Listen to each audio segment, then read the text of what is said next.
Салам достор, бүгін сіздер менен BMW X5 F15 моделіндегі 44 объем менен V8 мотор қойылған X-Drive 50i BMW-ны толық чалдырып көрсөтүп беребиз. Бұл машинабыздын қандай модель, өзүн қандай алып жүрөт, рынокто өзүн қандай көрсөтүп жүрөт, бұл негизи қандай уна алганга арзыбайбы, арзыбайбы, жана ошондой эле бунун расходтору кандай болот, дөңгөлөктөгү расходтору, моторундагы расходтору, май жеш расходтору деги эле айдаганга кандай машина, биз сиздерге бүгүн толук маалымат беребиз.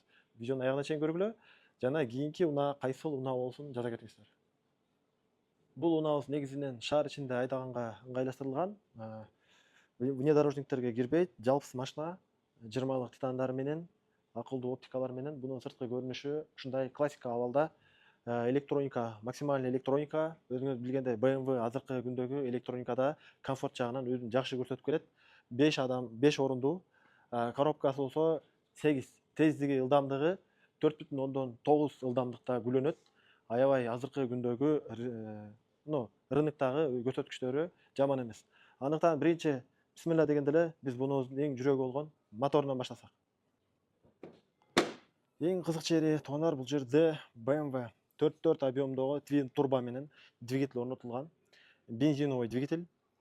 Бул мотордун мен мындай народный тил менен эле айтып коеюн. Бул мотор именно F15 модельдеги моторлор булар май расход кылат. Двойной турбина, ошол турбинанын эсебинен заменадан заменага чейин май расходу бар. Ал эми коробкасы 8 ступенька, автомат, акылдуу эсептегичтер менен өзүн бул мотор азыркы күндө рынокто өзүн жакшы көрсөтөт, бирок бул мотор уход сурайт. Бул жерде май орточо 9 литр май куюлат. Өзүнүн оригиналдуу майын куя турган болсоңуз, примерно 15 000 сом тегерегинде май замена болот. Фильтр майдаштөлөр ичинде. Ал эми антифриз ага турган же болбосо коробканын майлары боюнча токтоло турган болсок, антифризде особо проблемасы жок. Мисалы көп машиналарда антифриз агып кете бере турган же болбосо тынбай дагы бир майда патрубкалар боюнча проблема. Бунда именно музатуу системасында каприз жок. Мотору май жейт. Мотор май жегенде где-то до замена 1 литр, ал дагы канчалык ылдамдыкта айдалганына жана кандай май куюлганына карайт.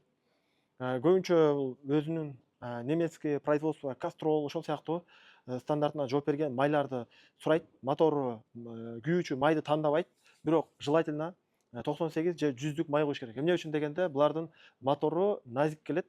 Назик келгенде кандай? Эгер начар май куйсаңыз, бунун мотордун эффектилүүлүгү начарлайт дагы, көп убакытка жетпей калат. Ошол себептен дайыма таза күйүүчү май коюш керек. И майлоочу системада да майды таза куюп жүргөн жакшы болот. Эми ошол жерде параллельно оптикаларын кошо кетейин. Оптикалары бул жерде акылдуу оптикалар коюлган. AFS система коюлган. Руль менен машинанын алды аркасы көтөрүлгөндө, рульду бурганда руль менен кошо бурулат. Жана жарык берүүсү аябай жакшы. Бирок бул фаранын бир жаман жери бар. Эгерде лампочка күйө турган болсо, фара менен комплект алмашат. $1000 кем эмес турат. А так регулировка жана баягы стречканын көзүн албайт, ал жагынан аябай жакшы. Ручной регулировка болот. Фарада негизи эле автого кирбейт булар F15тер. Авто дегенде далиде баратканда, встречныйге келгенде өзү өчүрүп кайра жакпайт. Ручной кылыш керек ал жагын. В целом оптикасы ушундай. Мотордо особо каприз жок. Экинчи коробка. Коробка маселесинде негизи коробканын майы буларда капризный келбейт. Коробканын майы жакшы чыдап берет. Коробкасы баягы уступ болуп же люфт болуп ошондой өнөрүн көрсөтпөйт. Болгону бир маселе бар. Коробканын майын өз убагында алмаштырып жүрүш керек. Именно ошол модельде же bundan кийинки BMW-ларда бир маселе бар. Коробкадан сырткары коробканын майы алмашкандай эле аркаңкы жана алдыңкы раздатка мосттордо да майлар болот. Именно внедорожник BMW-ларда ошондой маселе бар. Буларда кошумча коробканын майы канча акчага алмашса, ал жакта раздаткадагы майлар да дал ошондой. Мындай айтканда коробканын майы 3 эсе кымбатка алмашат. Май дагы өзүнүн майын сурайт, чужой май куюп айдап жүрө берсе болбойт. Буларда BMW-ларда көп проблема болгон нерселер именно раздатка болуп эсептелет. Раздатканын майы көбүнчө алмаштырылбай жүрүп калганда раздатканын ичи талкаланып кетет. Ал орточо 250 000 сом өзү турат. Алмаштырып берүүсү менен жок эле дегенде 300 000 акчага түшөт. Ошол себептен май маселесинде көбүрөөк акча кетет. Дөңгөлөк маселесине келсек, тондар бул 20-лык атайын чоң диска коюлган, узкий покрышка менен, низкий покрышка менен низкий профиль деп коебуз. Эми бул башка машиналарда эле сөзсүз жаз келгенде, жазгы, кыш келгенде кышкы дөңгөлөк салып жүрүш керек. Булардын дөңгөлөктөрүнүн баасы эгерде ушу салынып турган баллонго айта турган болсок, орточо 70.000 сом турат. 4 дөңгөлөк 70.000 сом алмашат. Зимнийлер да ошондой. Анан эмнеге bunуку кымбат деген суроо пайда болот. Себеби булардын ылдамдыгы аябай чоң жана машина өтө оор, күлөнүүсү өтө чоң болгондуктан баягы 5.000 сомдук покрышкалар буга чыдабайт. Аны бат эле бул яма кармап жыртып коет же башка болот. Анан бул баллон тешилүү бул машина үчүн аябай кооптуу. Эмне үчүн дегенде, бунун тездиги аябай чоң, салмагы жогору болгондуктан более спортивный машиналарга в основном покрышкага акча аябай, жакшы покрышка койгонуңар жакшы. Бунун орточо баадагы покрышка ошол 70.000ге заменасы менен бүтөт. Булардын алдында узкий, аркасында широкий покрышка коюлат. Эмнеге дегенде алды бурганга оңой болуш керек. Аркасы болсо буларда задний привод. Негизи булар полный привод, бирок алды кандай бир скоросттон кийин алды өчөт. Алды болгону ошо рулить эткенге жарайт да, в основном нагрузка аркага түшөт. Булар өтө салмактуу жана жалтыс болот дагы. Бул сөлөкөтүнө карабастан повороттордо 100-120га чейин поворотту аркасын таштабай жакшы кармап берет. Ошонун баардыгы благодаря ушул дөңгөлөк. Дөңгөлөктө өзгөчө мына ушундай көбүрөөк акча кетет. Уход боюнча особо уход керек эмес. Мисалы көбүндө баягы титанга өзүнчө маани берип, покрышкага эл катары эле алмаштыра беребиз. Бирок бир нерсе бар. Булардын балансировкасын более мындай дорогой, более точный аппарат менен койбосоңуз, чоң ылдамдыкта бул чайпап коет. Ошондой эле анын ичинде тормоз булар Brembo компаниясы коюлат. Brembo компаниясы азыркы дүйнөдөгү эң алдыңкы лидер компаниялардын бири. Brembo буларда машина бая айтып кеткендей эле салмактуу жана тормозу аябай бат болгондуктан колодканы бат жейт. Колодкасы Brembo'нун өзүнүкүн койбосоңуздар, биринчиден чыйылдап үн чыгарып калат. Андан кийин бул машина салмактуу болгон үчүн спуск, если долгий спуск болсо, анда жыттанып кетет. Ошон үчүн өзүнүн Brembo компаниясынан коесуздар, орточо $300 территориясында болот. Бирок ошол жерде бир ключевой бир нерсе, именно колодка алмашып аткан учурда көп адамдар жаңы колодка алып келип кое берет. Колодка коердун алдында дисканы полный эки жагын шилип, көп акча кетпейт анга. Төртөн тең жаңы шилип, нөлгө түшүрүп, анан жаңы колодкаларды койгонду мен сунуштайм. Мен өзүм мына ушул машинаны 1,5 жыл айдап жүргөн адам катары ошол маалыматтарды жакшы билем. Анан кийин мындай М-пакеттин бордасы, М-пакеттин стили жазылган, көрүп тургансыздардай. F15'тин М-пакети да бар, бирок бул М-пакет эмес. М-пакетке чейинки версия полный комплектация, бирок М-пакет болуп жасалган. М-пакетте көрүп турганыңыздардай передний, задний бамперлер, боковой парктор жана бул титандар полный алмашкан, көрүп турганыңыздардай. Бул бизге ушундай даяр жасалып келген. Анан М-пакет менен бунун ушул вити болбосо электроникасы окшош болот. Эми буну канчалык деңгээлде пайдалуу деген суроо да. Негизи мен особо бунун пайдасын көргөн деле эмесмин. Көрктөн башка эчтеке бербейт. Бирок М-пакеттерде мына боковойундагы именно многу аркалары эмне үчүн мындай кылып жасалат десе, дөңгөлөктөр М-пакет широкий болот. Булар поворот жакшы кармайт. Ошондой эле бул жерде жабралар вообще-то мен негедир 120да кетип атканда булар ышкырат, мага эмнеге тоскоолдук берет. Бирок көрк жагынан аябай жакшы. Буга особо көп деле акча кетпейт. Орточо бир $2,000 менен многу бүт аркадагы юбкалары полный коюлат. Титандар менин оюмча $1,500 турса керек. Мына бул жердеги карбондор бардыгы ошонун ичинде коюлат. Буну коюш керекпи, керек эмеспи? М-пакет более спортивный көрүнөт, более мужской көрүнөт. Көбүнчө балдар айдаганда мына ушундай М-пакет кылып жасап алышып айдашат. Обычно М-пакет обычный менен $15,000-20,000 чейин, смотря состояниясына жараша, айырмасы бар акчалай. Орточо булардын азыркы рыноктогу баасы мисалы 30,000 болсо, М-пакет 45,000ден нары турат. Ошол себептен более ушундай спортивный вид кылып алып айдашат. Бул машина бизде полный комплектация. Пластиктери боюнча мына ушундай пластиктерди өзгөрткөндө бул М-пакет болуп чыга калат. М-пакет дегенде баары билет, полный электропакет плюс полный сыртынан тюнингтери коюлгандарды М-пакет деп айтылат.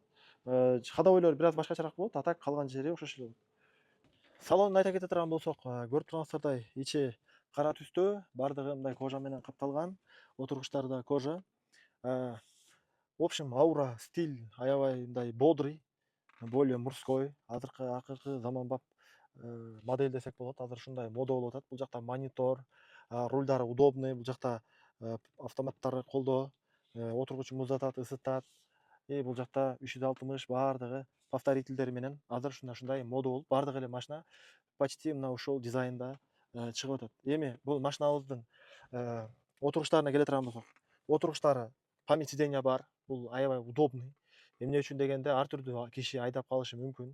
Бирөө кичинекей, бирөө чоң болот дагы сиденья, память сиденья аябай жардам берет. Ошондой эле сиз сөөлөкөтүңүзгө жараша аркаңкы отурушту кучактай турган жалпы ар түрдүү формага эң максимальный мен көргөн удобный сиденьялардын бири бул BMW да болот. Көрүп турганыңыздардай сиздин бутуңуз узун болсо узун болуп чыгат, белиңизди ар түрдүү формага муздатат, ысытат, максимально иштейт. Рульга келе турган болсок, обычный рульдар бар. Бул M-пакет руль. M-пакет руль көрүп турганыңыздардай спортивный вариант. Жакшы алмаштырганга жана управленияга максималдык түрдө жакын алып келинген. Круиз контролдор, башкаруу системалары өтө удобный. Электро руль көтөрүлүп, сиз каалагандай формага келет. Рульда память сиденья, память руля жок. Рулун ысытат, башка кылат, баары иштейт. Airbag булар более спортивный, ошон үчүн airbagтер аябай жакшы иштеп берет. Рулундагы да баардык жерде airbagтер кадимгидей машинадай эле, бирок более шустро иштейт.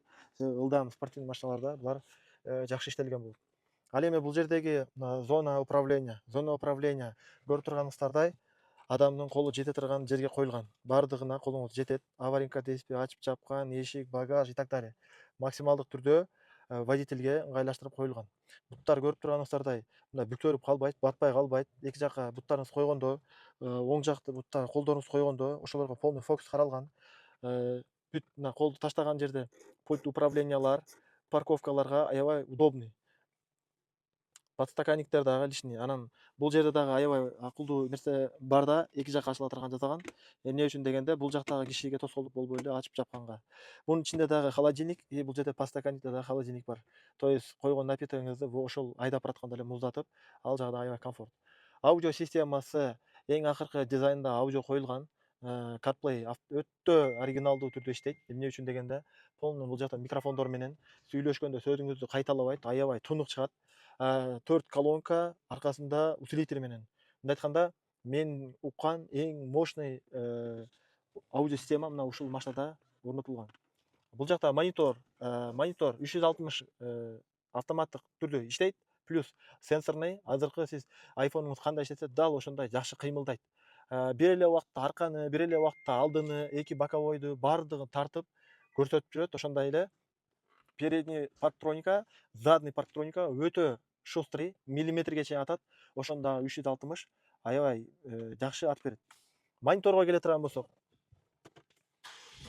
монитор көрүп турганыңыздардай электронный, полный электронный. Бул жакта мониторду түрдүү скоростко алмаштырасыз. Мисалы, азыр стандартта турса, сиз экономго кое турган болсоңуз, башка дизайн өтөт. Ал эми сиз спортко кое турган болсоңуз, более спортивный жана спорт плюска койгондо машинанын абалы мынтип тайгандагы өчөт дагы машина мына ушундай абалга келет. Айтор сиз коюлган кайсы класска кое атасыз, ошонго жараша монитор өзгөрүп турат. Бул жакта кондиционер жана печка иштеши кандай?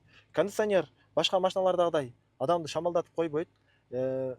Кондиционер баягы адамдын ден соолугуна эң мыкты деңгээлде уюштурулган кондиционер мына ушул машинада десем болот. Эмне үчүн дегенде, адатта маңдайга койгондо өчүрүп койсоңуз, бул өзү регулировка менен лобойго, бутка же болбосо дагы башка частьтардан сизге шамал келбей тургандай кылып ичин муздата алат. Погодага карап бул жактан автону басып койсоңуз, дайыма машинаны оталдырганыңызда өзү кондиционер жагат. Кышында коюп койсоңуз, ошонго жараша печка жагат. То есть автоматтык түрдө салондогу температураны өзү кармап берет. Анан бул жактагы кожа жасалууларына келе турган болсок, бул көрүп турганыңыздардай 2017 болот, почти 10 жыл болоюн деп калган автоуна. Бирок бир дагы мындай повреждение болуп же сыры көчүп кеткен жери жок. Бул машина кожаны жакшы тандашат. Көрүп тургандай дышит этет, аркасынан муздатуу, ысытуу системалары иштейт. Ошол себептен кожалары аябай жакшы, жууганыңызда кумарып кетпейт, отурсаңыз былчыйып калбайт. 10 жылдан кийин, негизи 10 жыл деп завод гарантия берет, 10 жылга достойный кожалар, достойный дизайн коюлган. Ошондой эле кечинде оталдырганыңызда машинаны, бул жактагы светильниктери жанып турат, бирок көп адам ушуну көздү алат деп ойлойт. Көздү албайт туугандар. И бут жакка баардык максимальный электроникага каралган. Сиз мына мисалы бул жактан старт стопту же дагы бир кнопканы таппай калбайсыз. Машинаны просто ачканыңызда бутуңузду кое турган жериңиз, от алдыра турган жериңиз автоматтык түрдө жанат, от алдырганда өчөт. Аябай ошол жагы комфорт. Дагы бул жакта дворниктери аябай тоже дворниктагы маселе. Автосу аябай чувствительный. Бул жакта повторитель бар, электрондуу версиясы. Бул жакта машина американец, бирок Европа, Америка кылып бул жактан автоматтык түрдө өзгөртүп алсаңыз болот. Жана бул жердеги тилди дагы өзүңүзгө жаккан француз, американец, кореец, кытай тилдерине өзгөртүп алсаңыз болот. Өзүңүз эле бул жактан. Жана электрондук түрдө майдын уровени текшерилет. Ошондой эле дөңгөлөк толтура өзүнүн бортовой компьютеру мына меню аркылуу эле баардыгын өзүңүз текшерип, кайсыл жерин эмне кылыш керек толтура. Бул жака анча мынча чыккан, кечээ күнү дөңгөлөгүм азайып калган, барып желдеткем. Баардыгын ушул жактан эле сиз көрүп турасыз. Өзүнүн компьютеру өзү менен собой постоянно жүрөт. Ар бирин көрүп, ушул жерден настройка кылып, калибровка кылып жүрө бересиз. Аябай мыкты иштелген ушул жагы. Дагы эмнелери? Панорама. Общий аурага келе турган болсок, машинанын ички аура, панорама канчалык пайда? Панорама негизи кимдир бирөөгө панорама маанилүү, кимдир бирөө үчүн панорама анча деле мааниси жок. Негизи азыркы стандарт боюнча машиналар ушинтип панорама коюп, жаңы стиль болуп модага айланды. Албетте түндө салкын учурларда баратканда панорама жакшы көрүп берет. Кечинде панораманы ачып койсоңуз аябай машинанын ичи кенен көрүнөт. Бирок үстүнөн кандайдыр бир нерсе кулай турган болсо, стекло сынып кетет. Стекло өтө кымбат. Анан буну жабып койгондо именно ушул модельде мына жаба турган защитник көп BMW X7лерде жана машиналарда жумшак болот. Буну катуу, кадимкидей мындай катуу потолок болуп калат. Ошол жагы аябай жакшы иштелген. Көрүп турганыңыздай алдына дагы, аркасына дагы панорама жетиштүү. Алды мына ушундай бодрый кенен электрокоробка алмаштыргыч, аябай удобный. И ручной тормоз дагы электронный. Көбү ушул ручной тормоз электронный да мындан корко берет, бирок BMW ал жагында салондо эч кандай проблема жок. Печкасы дагы кышында өтө кыска мөөнөттө бат жылытат. Жана лобовойду дагы ысыта турган өзүнүн системасы бар. Бат эле эритип, бат эле даяр болуп калат. Машина примерно адатта стандарт машиналар 5-10 мүнөттө даяр болсо, бул өзүнүн 2 мүнөттө полный даяр кылып, ысып, отуруштары ысып, айдаганга даяр болуп калат. Ушундай. Эми аркасын көрөбүз. Бунун аркасында комфорттор. Машиналарда кандай комфорт болсо, стакан койгучтар, башка бардыгы бар. Атайын өзү үчүн кондиционер, печка үчүн оң жагында, сол жагында атайын. Көп унааларда ушу кездешпейт. Бул максималдык комплектация болгон үчүн аркасында отдельно кондиционер, отдельно подогрев сиденья, ошондой эле отдельно выходтор коюлган. Өзүнө каралган. Ошондой эле мына ортосунда мындай подстаканниктер каралган. Бул эми албетте бизнес класс эмес, более спортивный машина, бирок максималдык деңгээлде и буттарым тийбейт. Менин боюм 1,80 и чоң адамдар дагы кенен бата берет. То есть спортивный машиналарда ичи аябай кичинекей болот да. Ну, более-менее. Бирок аркасында сиденье регулировка болбойт, бирок ысытуу системасы бар. Аркага отуруштарда муздатуу система жок. Атайын заряд кыла турган прикрывательдер каралган аркасына. Кожа көрүп турганыңыздардай. Целым комфортный, белиң ооруп калбайт, долго отуруп кеткенде белиң оорубайт. Бул жакта дагы колонка пишалкалары аябай жакшы, мыкты деңгээлде жасалган. Машинабыздын багаж бөлүгү кандай? Багажга чейин мына задний стопторду айта кетейин. Электронный, лампочкалар алмашпайт, одноразовый, бирок дизайн өтө жакшы иштелген, аябай сулуу. Түндө ушунун баардыгы жанат, аябай көркү жакшы болот. Аркасы болсо ушундай заводской мына ушундай болот. Албетте М пакетте мунга кичине өзгөртүүлөр кирген. Чувство ударлары өтө чувствительный, максималдык түрдө иштейт. Багажды ачканда багажга мына задний суу чачуу как положено эле. Багаж электрондуу форматта ачылат. Мына ушундай ачуу жабуу аябай бекем. Машина култанып турган учурда дагы ачасыз, кайра жабасыз. Бул жагы ачылып жабылбай, өзү ачылып жабыла берет. Чувствосы багажда да бар. Машина култанып турганда кенен келип ача бересиз, ачылып жабыла берет. Пультка дагы, сиздин колуңузга дагы сенсор иштей берет. Үстү электронный, ал эми асты болсо ручной форматта. Бул жактары мынакей грузоподъемность орточо 150 килограммга чейин спокойно көтөрөт. Бирок бул ручной, бирок аябай удобный. 1 метрге 1 метр багаж каралган. Асты аябай катуу доска менен жасалган. Астында запас дөңгөлөк и бул жерде сеткасы да бар. Бул жакта көрүп турганыңардай ар түрдүү документтерди салганга ылайыкташтырылган. Бул жакта домкрат. Асты мындай болуп запаска. Көп машиналарда запаска кое турган жери жок. Ал эми бул машинада запасканы дагы кенен запаска саласыз. багажга кандайдыр бир буюм салганыңыздан кийин муну мындай кылып жабып коюу дагы бар. Аябай кооз көрүнүп калат. Бул жакта баса белгилей турган эки чоң усиленный колонкалар коюлган. Негизи көрүп тургансыздардай машинанын ичи классика, черный жабылган, багаж кенен, бодрый. 5 адам батат, плюс багаж дагы кенен.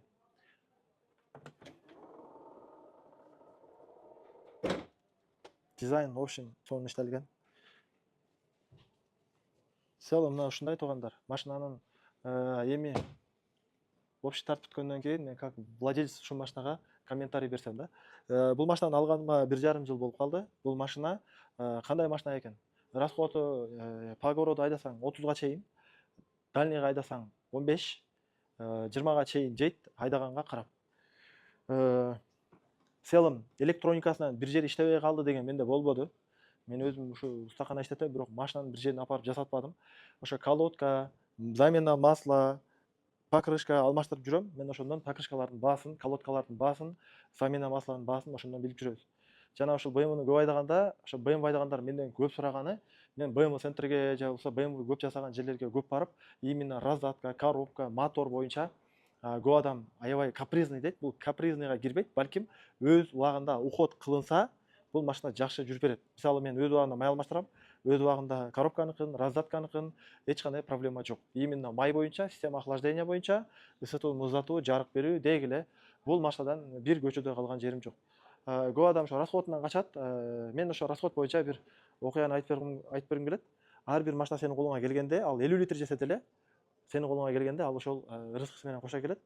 Бирок буну мен тоого көп чыккан үчүн мен тоого буну алып чыга албайм. Жалпысы аябай мага жакпаган жери ошол болду. Бордюрларга миндирип кое албайсың. Мисалы адатта бордюрлар стандартта мисалы высотасы ушунча болсо, мунун передний юбкалары аябай жалпыстаган, бордюрга тийгенде сынат. Мен ошо бордюрга дайым алды менен эмес, аркасы менен парковать этем. Мен үчүн эң чоң минусу ушул. Машина ушул жипке окшоп көрүнгөн менен жалпы болот. Так жарык берүү, зона комфорт, мына дождовой датчиктери, именно бунун иштештери мыкты. Трассада өзүнүн кармаштагы повороттордо 220га чейин айдап көргөм. 220га чейин спокойно кармайт. Албетте ошол атайын айдай турган жерде айдаганбыз. Эч кандай лишний звук чыкпайт, кыйналбайт, спокойно чыгат. Өтө чоң ылдамдыкта чыгат. Өтө кыска убакытта чыгат. Анан негизи ушуну алганда эле бардыгы айта берет. Бул пленка чапташ керек, тиги бул кылыш керек деп. Негизи кандайдыр бир образдан туура, бирок брон пленка болгону краскасын чийбей эле кармабаса, а так чоң ДТП же башка нерселерди сактай албайт. Көбүнчө передний частька коюшат, эмне үчүн дегенде таш учат. Мен дагы советую, меники ошо почти жарымына чейин брон пленка чапталган. Брон пленка ушу 100 миңдей акча кетет. В целом ошол BMW. Эгерде кийинкиде кайсыл машинаны тартып берели? Комментарийге жазгыла. Биз силерге ошол машиналарды тартып чагылдырып беребиз. Ошол машиналар кандай өзүн көрсөтүп жататырында толук маалымат алып, сиз балким ошол машинаны алайын деп жүргөн болсоңуз, ошол маалыматтар ичинде балким сизге жага турган, жакпай турган жерлерин толук билип алып, анан ошол машинаны алсаңыз сизге пайдалуу жарап берет. Бул машина азыркы күндө сатылат туугандар. Бунун документи 2017 акыры болгон үчүн 2018 болуп оформление болгон. Объем 4 двойной турбина, бензин, сыртында бунун ДТП болгон жери жок, полный без ДТП, баардык жери жасалган жерлери, кылына турган жумуштары да жок. Прошивка кылынган эмес, стандартта турат. Өзү эсто иштеткен үчүн идеальный состоянияда. 4 жаңы летний дөңгөлөк, 4 жаңы зимний дөңгөлөктөр бар. Машинада эч кандай маселе жок. Эми албетте там баягындай 1-2 ошибкасы болбойт го там, биякта именно руль алмашкан үчүн полоса датчиктин бир ошибкасы жанып жүрөт. Өзүнүн родной рулун кое турам, өчөт. Башка баардык жеринде электроникада проблема жок. Полный идеальный. Андыктан кызыккандар болсо астына номер калтырабыз, чалып, байланышып баалашсаңыздар болот. Анан кийин негизи мен мынча предлагать этем деп, биздин видеодо негизи сатыла турган машиналар эмес, балким чыныгы машиналарды биз обзор кылабыз. Бирок өзүм машина болгон үчүн мен ошо сатылат болчу, и мен ошону баса белгилеп коюп атам.